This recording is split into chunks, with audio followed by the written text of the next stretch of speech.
Now we will learn another very interesting topic regarding the loops. That is, we will be studying about the nested loops.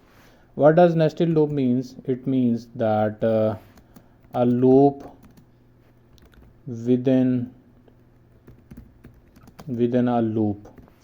So what I actually mean is that if we have a for loop in which we have written like the initialize, let's say if I say that okay, initialize, then we have the control statements, then we have can be increment or decrement as we have seen in the previous video.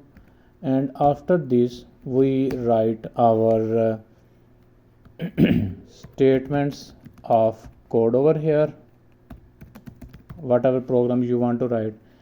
But what if we have another loop? Let me copy this statement only.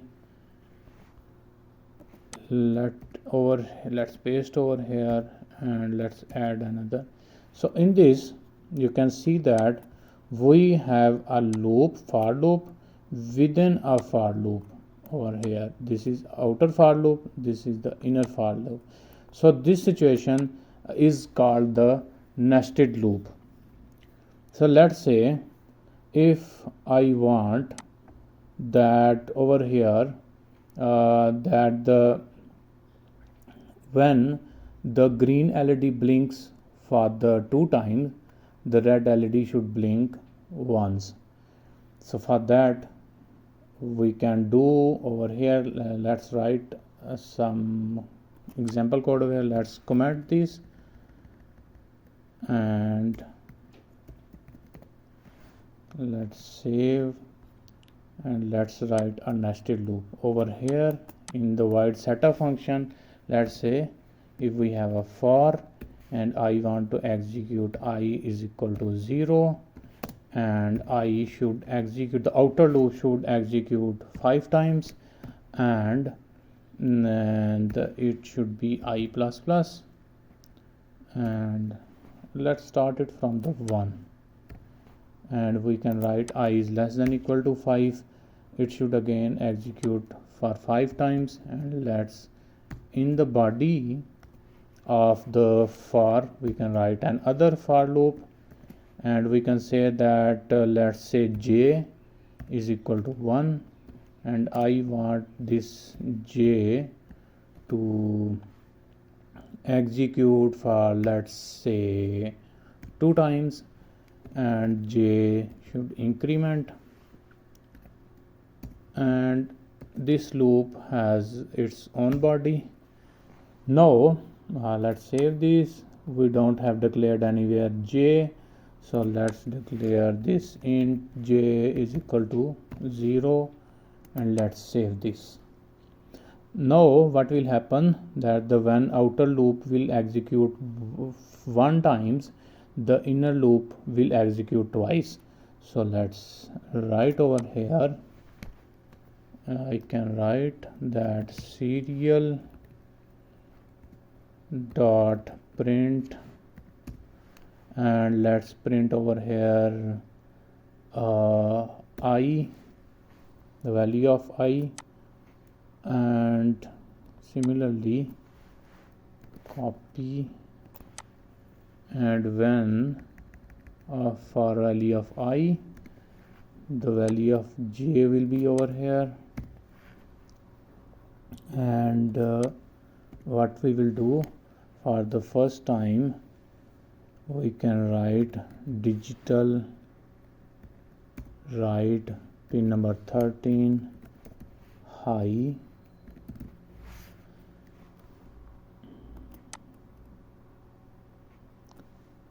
and copy low, and in between this we can add a delay of 500,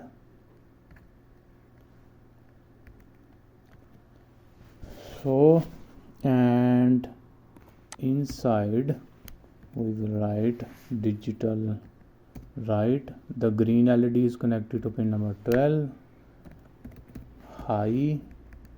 After a delay, it should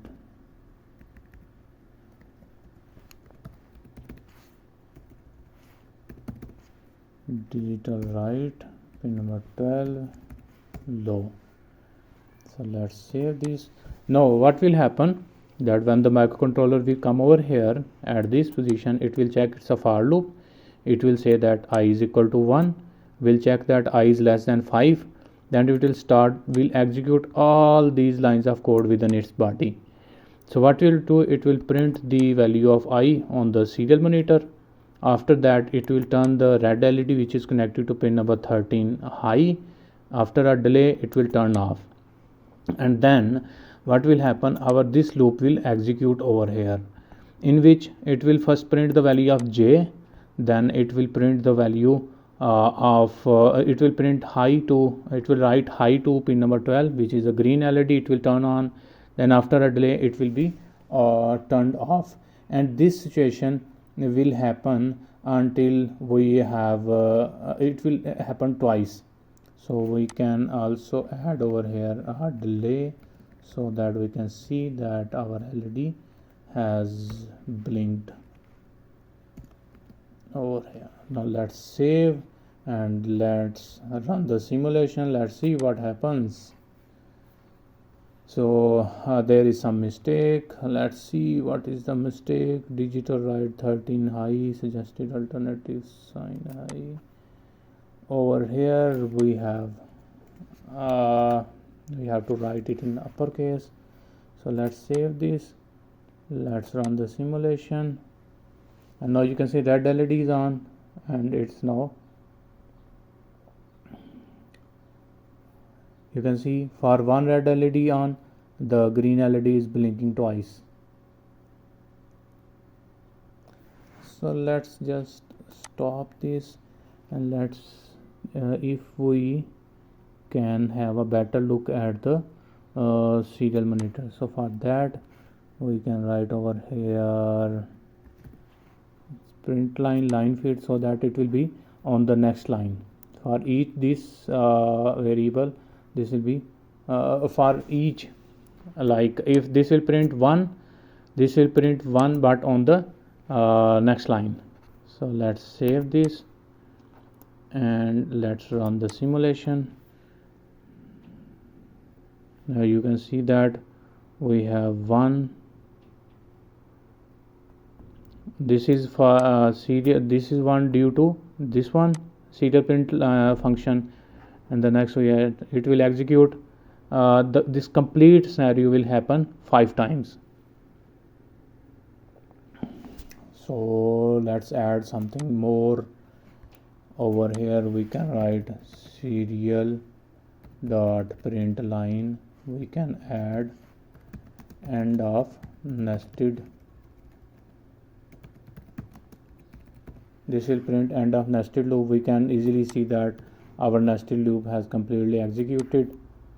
And let's save this and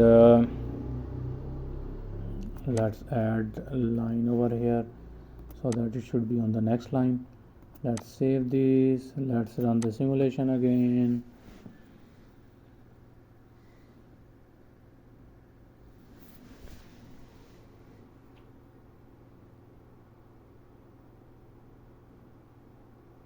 Oh, there is some error. Let's check this. What's the error? Oh, we have written these round bracket twice. Let's save, let's run this again. Now you can see that we have 1 1 2, and then for 2 we have 1. So hope you have understood the concept of nested loop, in which we write loop within a loop, and the internal loop is executed the number of times we have mentioned. Like we have mentioned over that this loop should execute 5 times. So this loop, inner loop, will execute 5 times, but for each time the inner loop will execute twice, because we have written specified the condition 2 over here. So hope you have understood the concept of nested loop.